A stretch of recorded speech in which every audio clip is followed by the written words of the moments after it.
Bienvenidas y bienvenidos, soy Enrique Rodal y me da mucho gusto saludarles. Deseo que estos días de aprendizaje a distancia continúen enriqueciendo sus conocimientos a través de Aprende en Casa 2 por televisión y en línea. Recuerden que la finalidad es adquirir juntos nuevos aprendizajes correspondientes a la asignatura Historia, primer grado de educación secundaria. No olviden que algunas sencillas medidas de higiene pueden ayudar a proteger la salud de su familia y la de todos los demás. Lávense las manos frecuentemente con jabón y agua, al menos durante 20 segundos. Y recuerden limpiar y desinfectar las superficies que tocan con frecuencia.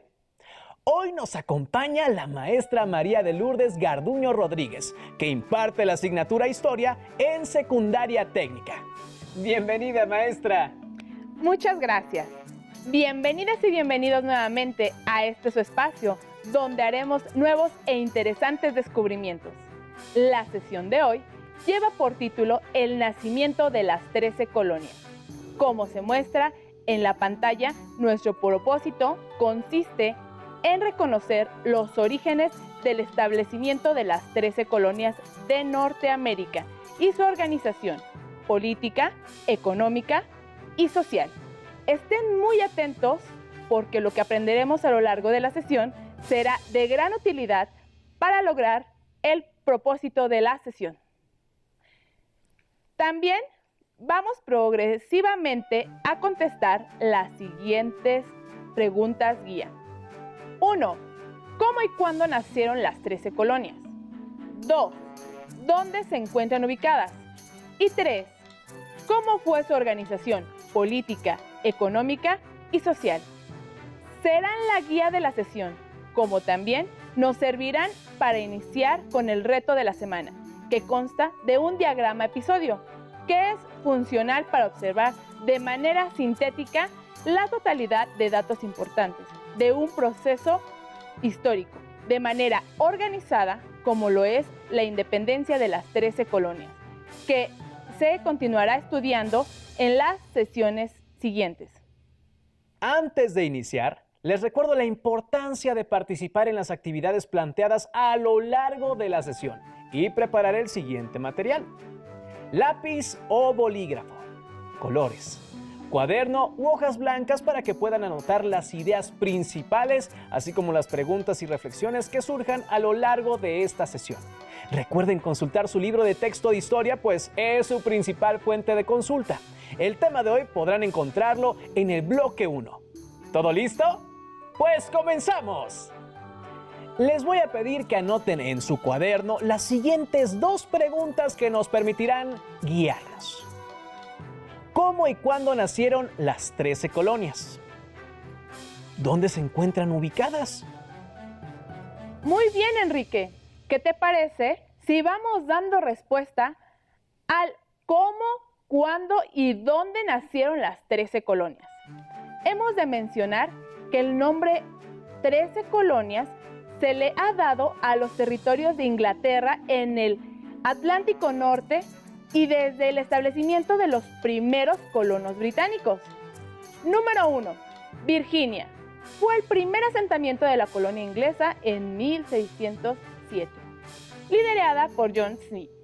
Años después, Virginia se convirtió en colonia real, condición que mantuvo hasta 1776. Número 2. Para el año 1620 fue fundada Massachusetts, con la llegada del buque Mayflower, encabezado por un grupo de peregrinos que tenían como propósito tener libertad religiosa. Años más tarde, en esta colonia se establece la Universidad de Harvard College. Número 3. 3 años después, en 1623, se funda New Hampshire, fundada por Ferdinando Gorges y John Mason, con la intención de ampliar el territorio ya que pertenecía a Massachusetts, hasta que fue nombrada colonia por el gobierno británico en 1679. Número 4. Continúa Maryland, para el año 1634, fundada por Cecil Colbert, Lord Baltimore. Esta colonia buscaba libertad religiosa. Número 5. Ya para 1635, Connecticut es fundada por Thomas Hook, con la idea de ganar ventas y nuevas tierras.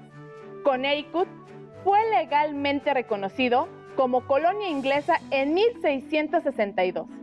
Como dato interesante, su nombre tiene origen de los nativos de la zona, algonquines, Connecticut, gran río turbulento. Número 6. Rhode Island. Fue fundada en 1636 por Grover Williams, buscando la libertad religiosa de un grupo de inconformes. Años más tarde, William viajó a Inglaterra, donde obtuvo una concesión legal para integrar pequeñas localidades en una sola colonia. Rhode Island, que es Isla Roja en holandés. Número 7. La colonia de Delaware.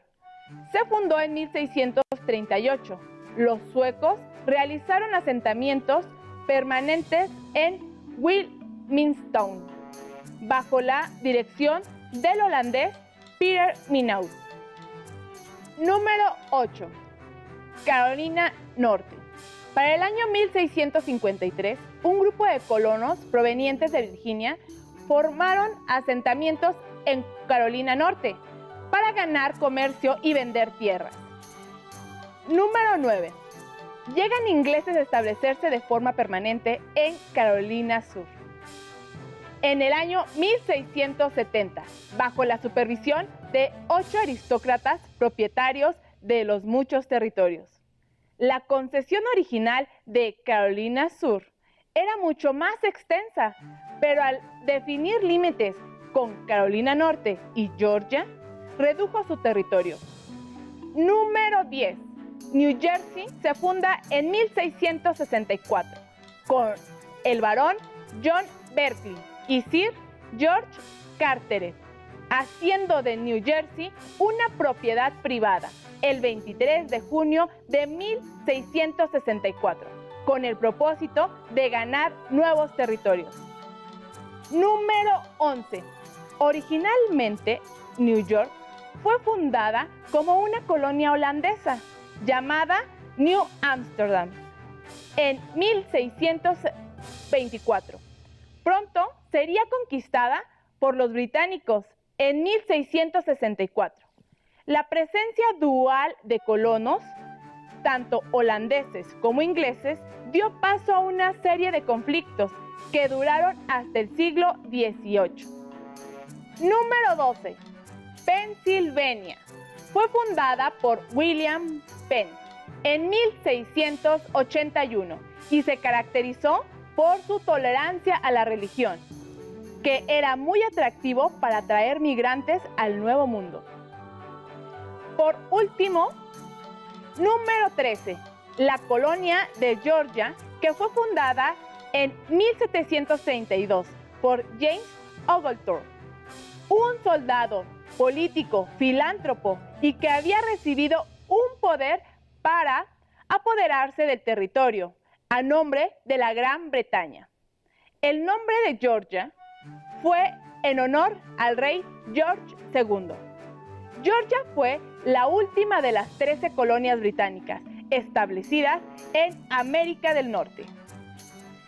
El mapa en pantalla muestra la ubicación de las 13 colonias, desde la llegada de los primeros colonos en 1607 hasta la fundación de la última colonia en 1732, en la costa del Océano Atlántico del norte de América. Muy interesante, maestra Lourdes, la fundación de las 13 colonias. Y podrá notar que tuvo que pasar más de un siglo para que terminaran de establecerse las 13 colonias. Así es. En ese siglo se realizaron transformaciones significativas en su organización. Aunque no fue una tarea sencilla, les permitió elevar su calidad de vida.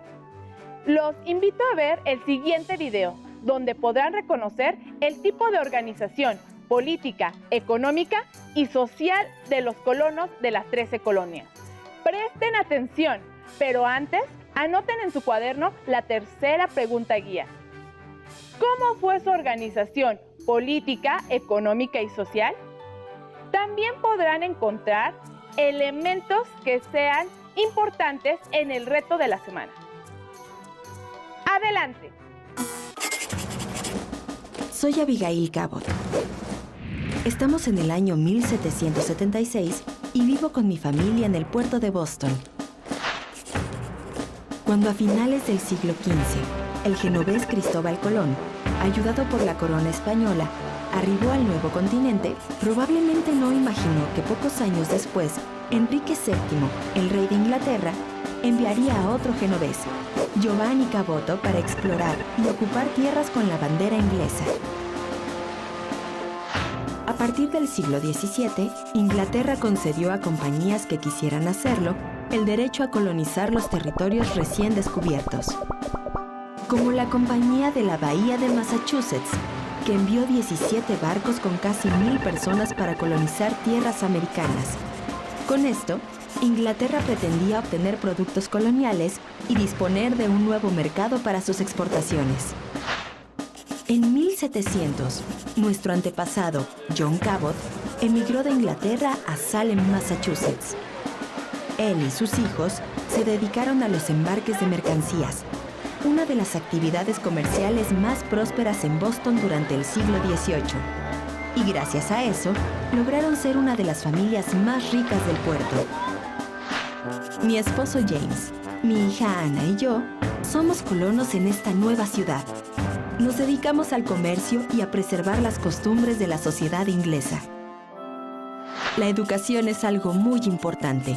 Por eso, en Massachusetts, tenemos una ley que establece que en un pueblo con más de 50 viviendas es obligatorio tener una escuela. Eso nos tiene muy contentos a James y a mí, porque vemos el interés de Ana por sus estudios. Ella ya puede leer la Biblia mientras yo tejo o hago velas y jabones. Es tan relajante. Nuestra comunidad sigue siendo muy religiosa y nos esforzamos por mantener una vida sencilla, como lo dictan los valores de la Iglesia protestante. El trabajo y la oración son parte fundamental de nuestra vida. Massachusetts se ha convertido en una de las colonias más industrializadas gracias al comercio, la construcción de barcos en grandes astilleros y, desde luego, las manufacturas. Aunque claro, también existen granjas en donde se cultiva la tierra y se cría ganado. James pasa mucho tiempo en el puerto vigilando y organizando sus embarques de algodón y tabaco. Pero también se da tiempo para apoyar a los vecinos en sus granjas, construyendo establos u ordeñando el ganado. Por otro lado, en las colonias del sur, como Georgia y Virginia, tienen una economía basada principalmente en enormes plantaciones y, por su extensión, se emplea la mano de obra esclava que es traída principalmente de África. Algo que tenemos en común todas las colonias son los preceptos que trajimos de Inglaterra. El derecho a un juicio y el derecho a la representatividad en el gobierno. Y el gobierno tiene como misión principal la defensa de los derechos de la gente común. Nuestra vida es tranquila y próspera. Aunque extrañamos nuestro país y a nuestras familias, nos sentimos satisfechos al saber que estamos construyendo una nueva ciudad en la que podemos inculcar a nuestros hijos e hijas los valores y costumbres de nuestros antepasados. Veo crecer a mi hija y me pregunto qué le deparará el destino. Yo nunca imaginé estar en un nuevo mundo. Por eso me pregunto cuál será el mundo que le tocará descubrir y construir. Agradezco a los estudiantes que continúan atentos a la transmisión. Haremos un resumen de lo importante. Vamos a dar inicio con su organización política, económica y, por último, social. Ya que si pusiste atención al video, habrás observado que la protagonista es Abigail Cabot, esposa de un comerciante, y vivían en la isla de Boston, Massachusetts. Su organización política tenía como visión principal garantizar los derechos de los colonos. Les permite el derecho a tener un juicio y ser representados, dando certeza a una vida tranquila y próspera para los colonos. En cuanto al económico, una de las prioridades de la colonia inglesa que tenía al colonizar el norte de América fue obtener productos coloniales y disponer de un nuevo mercado para sus exportaciones y asimismo desarrollar nuevas actividades económicas. Muchos se dedicaron a los desembarques de mercancías como algodón o tabaco, entre otras, al comercio, construcción de barcos, la manufactura, las granjas de ganado. Estas actividades económicas eran consideradas muy redituables. Gracias a ellas, familias enteras cambiaron de estilo de vida para formar parte de estas nuevas colonias. Escuchamos de las diferencias entre las colonias del norte y sur. Las colonias del norte, donde vivía Abigail y su familia, se dedicaron principalmente al comercio marítimo y a la pesca. Mientras tanto, las colonias del sur eran de ideas conservadoras y su actividad económica estaba enfocada en las plantaciones de tabaco, algodón, arroz e índigo, un colorante textil. El trabajo era realizado en su mayoría por esclavos provenientes de África, como fue comentado en el video.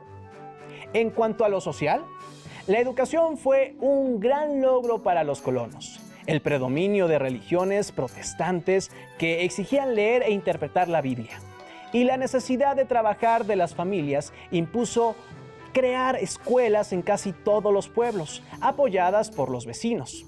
Se enseñaban a los niños a leer, escribir y contar. Los niveles de analfabetismo eran muy bajos, más en el norte, situación que no alcanzaban los más cultos países europeos. La iglesia protestante los formaba como personas trabajadoras y responsables. La llegada de un gran número de inmigrantes de diferentes religiones y costumbres fue la base de la tolerancia. Incluso cuando la ley imponía la conformidad religiosa, hubo algunas colonias que se negaron, tales como Rhode Island, Pensilvania, Delaware y New Jersey. No hay conexión entre el Estado y la iglesia, ya que había un alto grado de libertad religiosa desde el principio. A su vez, esta tolerancia seguía atrayendo a otros grupos de inmigrantes al Nuevo Mundo. Y se calcula que entre los migrantes sobrepasaron 500,000 de europeos. Fueron considerados muy buena mano de obra, ya que llegaban en edad laboral. Muchos llegaban con la visión de trabajar y pagar los gastos del transporte, deudas que regularmente pagaban con trabajo. Eran considerados siervos hasta saldar la cuenta. Podían ser propietarios agrícolas u hombres mercantes. Los migrantes esclavos no corrían con tal suerte, ya que ellos eran comerciados sin su consentimiento y tenían que trabajar en las distintas actividades económicas. Casi el 90% de ellos se distribuían en las colonias del sur. El crecimiento económico trajo más migrantes, lo que aumentó la población. Muchos colonos se vieron beneficiados, ya que la mayoría preservaban sus costumbres de su lugar de origen, como también las actividades. Eran actividades económicas y el gobierno garantizaba sus derechos. El bienestar de una sociedad estaba ligada al desarrollo de diversos aspectos. Por ello, ahora hablaremos de la organización política, económica y social de las colonias. Como ya mencionamos, la organización política, económica y social es parte central del propósito de la sesión. Veremos a detalle su organización en los diferentes ámbitos. Es importante que continúen atentos. Así es, acabas de mencionar algo muy importante: su organización. La corona inglesa mantenía una hegemonía internacional y la colonización de las 13 colonias le permitía ampliar nuevos mercados y abastecimiento de materias primas, así como contrarrestar problemas de mendicidad, desempleo, crecimiento poblacional, acumulación de tierras y disidencia religiosa. Pues bien, en la organización política, todas las colonias inglesas tenían algo en común, que era su estructura de gobierno, a pesar de que algunas de ellas eran colonias reales. Algunas tenían varios propietarios y otras de compañías privadas. Dicha estructura consistía en un gobernador, un consejo que actuaba como la Cámara Alta del Poder Legislativo y una Asamblea Legislativa. Es así en todas las colonias, a excepción de Rhode Island y de Connecticut, donde el poder legislativo era elegido. El gobernador era nombrado por la corona o el propietario de la colonia y poseía amplios poderes. El gobernador encabezaba todo el gobierno, el representante oficial del rey y el jefe de las Fuerzas Armadas. Entre sus competencias estaban la de convocar y disolver la asamblea, vetar leyes que eran de su agrado y nombrar cargos inferiores. En las colonias del sur tenían una variante, ya que este sistema de democracia directo no funcionaba igual. En estas colonias, la entidad administrativa y judicial básica era el tribunal del condado, que estaba formado por jueces de paz que nombraba el gobernador. Este también nombraba al sheriff, primer mandatario del condado, que estaba a cargo de mantener la paz, recaudar impuestos y supervisar el correcto desarrollo de las elecciones.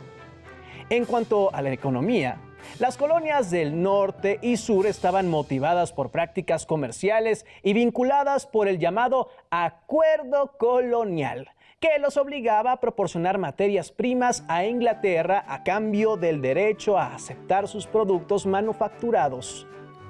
No podían exportar libremente sus productos y los obligaban a comprar los procedentes de Europa a un precio más elevado, lo que los orilló a recurrir a prácticas ilegales. En el ámbito social, en la era colonial la tierra era abundante y todo hombre libre tenía la oportunidad de alcanzar, si no la prosperidad, al menos la independencia económica. El mercantilismo comercial se expandió enormemente por todas las colonias y el dinero fue un elemento clasificatorio de su sociedad. Pero la adquisición de una propiedad era propia de la clase alta. Estaba formada por los comerciantes, propietarios de plantaciones y burgueses. La seguía un sector medio de pequeños propietarios agrícolas y comerciales, artesanos y profesionales. En la parte inferior estaban los siervos y los esclavos. ¡Interesante! Ahora sabemos que la organización de las 13 colonias fue fundada por colonos inmigrantes de distintas regiones europeas que mediante las diferentes actividades económicas lograron mejorar su calidad de vida. Maestra, con lo que vimos hasta el momento, y ya que la organización política, económica y social les permitió a las colonias cierta prosperidad, me surge una duda. ¿Qué motivó a las 13 colonias a buscar su independencia? Muy interesante tu pregunta, Enrique. Recuerda que en las próximas sesiones estaremos viendo más episodios de la historia. Por lo tanto, veamos en qué consiste el reto de la semana. ¡Claro que sí! El reto de la semana consiste de un diagrama episodio y este se llenará con la información de las sesiones de la semana. Recuerden que es funcional para ver de manera sintética la totalidad de datos importantes de la independencia de las 13 colonias. El diagrama del episodio consta de 5 apartados que se van a ir complementando. Y en esta sesión nos corresponde ubicar las colonias en un mapa de América. También pueden colocar los primeros asentamientos en Virginia, 1607, y Massachusetts, 1620, como referencia a la llegada de los primeros colonos. Los demás apartados se retomarán en las próximas sesiones. ¡Claro! Pues bien, llegamos al cierre de este programa. No olviden consultar en su libro de texto y podrán encontrar la información valiosa. Identifiquen las ideas principales para que les permita complementar lo aprendido. Además, podrán aprovechar los materiales que tienen disponibles en la página de Aprende en Casa. ¡Listo!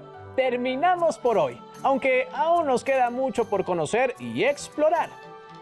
Tengan presente que lo aprendido el día de hoy lo pueden comentar con algún familiar.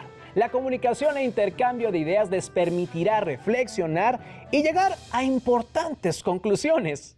Recuerden seguir las medidas sanitarias, porque cuando nos cuidamos a nosotros mismos, cuidamos a los demás. Gracias, maestra. Fue un placer tenerla en este espacio de aprendizaje. Nos vemos muy pronto en una emisión más de Aprende en Casa 2. ¡Hasta pronto!